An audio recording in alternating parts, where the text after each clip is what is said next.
সাম্প্রতিক সময়ে আমরা লক্ষ্য করেছি পুরো মালয়েশিয়া জুড়ে, বিশেষ করে কুয়ালালামপুরে ইমিগ্রেশন ব্যাপক হারে তাদের অপারেশন চালাচ্ছে।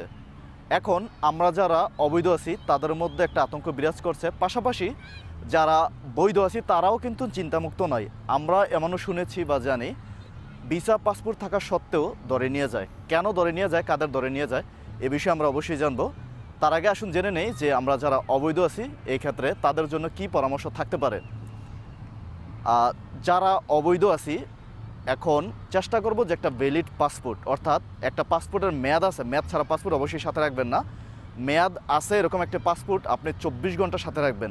যদি পাসপোর্ট না থাকে কোনো কারণে, আপনি চেষ্টা করবেন যে হাই কমিশন থেকে একটা ট্রাভেল পারমিট নেওয়ার জন্য। এটার মেয়াদ থাকে 3 মাস, প্রয়োজনে আপনি 3 মাস পর পর এটা রিনিউ করে চললেন পাসপোর্ট নাও পাওয়া পর্যন্ত। যদি পাসপোর্টও না থাকে, ট্রাভেল পারমিটও না থাকে, সেই ক্ষেত্রে আপনাকে আমি বলতে চাই যে একটা আইডি কার্ড অন্তত সাথে রাখবেন। যদি তাও না থাকে, আপনি যদি বাংলাদেশের নাগরিক, এটা যদি প্রমাণিত না হয় এবং ইমিগ্রেশন আপনাকে ধরে নিয়ে যায়, তারা কিন্তু আপনাকে যেই পর্যন্ত আপনি বাংলাদেশের নাগরিক প্রমাণিত না হবেন, আপনার সাথে এতদিন চলতেই থাকবে মৃত্যুর আগ পর্যন্ত। তো এই ভ্যালিড ডকুমেন্ট আপনারা সাথে রাখার চেষ্টা করবেন। আর যখন অপারেসি দিয়েই ফেলবে, আপনি ধরেন একটা আবদ্ধ জায়গায় বা রিক্সার জায়গায় আছেন, আপনি কখনোই হই হুল্লোড় বা দৌড়াদৌড়ি অথবা অতিরিক্ত রিস্ক নিয়ে চাপ দেওয়া, এই জিনিসগুলো থেকে একেবারেই বিরত থাকবেন। আপনি জানেন যে আপনি ইলিগাল, আপনার একটা বাসস্থান আছে বাংলাদেশ, আপনি ওই জিনিসটা যেহেতু ইলিগাল, এই জিনিসটা মাথায় অবশ্যই রাখা লাগবে। অতিরিক্ত কোনো রিস্ক কখনোই নেবেন না। আমরা এর আগেও দেখছি যে রিস্ক নিতে গিয়ে একজন জাপ দিয়েছে, জাপ দেওয়ার পরে মারা গেছে। এটা খুবই অপ্রত্যাশিত। আপনি যদি বেঁচে থাকেন, আপনার ব্যবস্থা রিজিক আল্লাহ একটা ব্যবস্থা করে রাখছে। আর দ্বিতীয়ত হচ্ছে, আপনার যদি মন টানে যে আমি আজকে কাজে যাব না, না যাওয়াটাই ভালো। আর যদি আগে থেকে ইনফরমেশন থাকে অপারেসি হতে পারে, তাহলে রিস্ক নিয়ে যাবেন না। আর বর্তমানে যেহেতু ইমিগ্রেশন আসলে অনেক বেশি গরম, আপনার উচিত হবে কাজের সাইটে না গিয়ে বা রুমে না ঘুমিয়ে না বসে থেকে আপনার বাইরে হাঁটাচলা করা নিরাপদ স্থানে, অথবা আপনার অন্য কোথাও দূরে, অনেক দূরে গ্রাম এলাকায় বা যেখানে অপারেসির সম্ভাবনা খুবই কম, আপনি সেখানে চলে যেতে পারেন। এবার আসি যারা বৈধ, তাদের ক্ষেত্রে কি সমস্যা হইতে পারে বা তাদের ক্ষেত্রে সুবিধা কি। আপনার যদি বৈধ পাসপোর্ট এবং ভিসা থাকে এবং ভিসার কোম্পানিতে, ভিসা যে আন্ডারে, সেই আন্ডারের কোম্পানিতে আপনার ভিসা কুয়ালালামপুর হইতে পারে, আপনি থাকেন জোহরবারু, পেনাং, কোনো সমস্যা নেই। আপনি এই কোম্পানিতে কাজ করলে ইমিগ্রেশন চেক করে ছেড়ে দিবে।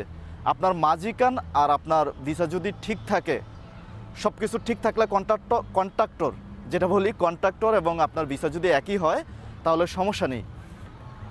আর যদি আপনি দেখা গেছে যে কাজ করতেছেন না, অন্য কোথাও আপনি ঘুরতে গেছেন বা কাজের উদ্দেশ্যে গেছেন, রুমে ঘুমন্ত অবস্থায়, রেস্টুরেন্টে খাওয়া অবস্থায়, রাস্তাঘাটে হাঁটা চলা অবস্থায়, বা দেখা গেছে কোনো স্টেশনে আপনি ধরা খাইছেন, আপনার যদি ভিসা পাসপোর্ট থাকে, আপনি কাজে ধরা না খাইলে হয়, কোনো সমস্যা নেই। আপনাকে চেক করবে, চেক করে ছেড়ে দিবে, এতে আতঙ্কিত হওয়ার কিছু নেই। অনেকে মিথ্যা তথ্য বা অনেক ভয়ভীতি দেখায়, ভুল ইনফরমেশন বা মিস ইনফরমেশন দেয়, আপনারা এগুলোতে বিশ্বাস করবেন না। আর যদি নিয়েও যায় কোনো কারণে, ভুল বুঝাবুঝির কারণে নিয়ে গেলে, আপনার বস গেলে বা নিয়ে যাওয়ার পরও চেক করে আপনাকে ছেড়ে দিবে, তাদের কোনো রাইট নেই আপনাকে রাখার। এমন যদি হয় আপনার যেই কাজের ভিসা আপনি এই কাজ করতেছেন না, বা একই ক্যাটাগরিতে আপনি অন্য বসের আন্ডারে কাজ করতেছেন, বা আপনি ক্যাটাগরি চেঞ্জ করে অন্য আরেকটা কাজ করতেছেন, সেই ক্ষেত্রে আপনাকে কিরজা সালার উসিলা দেখিয়ে বা রং দেখিয়ে আপনাকে ইমিগ্রেশন নিয়ে যাবে। এখানে যত দ্রুত সম্ভব আপনার বসকে ইনফরমেশন করবেন। সেক্ষেত্রে বস চাইলে আপনাকে ইমিগ্রেশন ক্যাম্পে নিতেই আপনাকে ছাড়াই আনতে পারবে একটা সমঝোতার মাধ্যমে, অথবা 14 দিন পরে আপনার যখন আদালতে তুলবে আপনাকে, তখন আপনার বস চাইলে ছাড়াই আনতে পারবে, অথবা 21 দিন পরে ছাড়াই আনতে পারবে। যদি বস না ছাড়ায়, আপনার গন্তব্য বাংলাদেশ, এই জিনিসটা মাথায় রাখবেন। তো এই ছিল আসলে টুকিটাকি বিষয়। আপনাদের যদি কোনো জানার থাকে বা আরও কোনো প্রশ্ন থাকে, মতামত থাকে, কমেন্ট করে জানাতে পারেন। আর ভিডিওটি যদি মনে হয় যে কারো উপকার আসতে পারে, অবশ্যই শেয়ার দিবেন।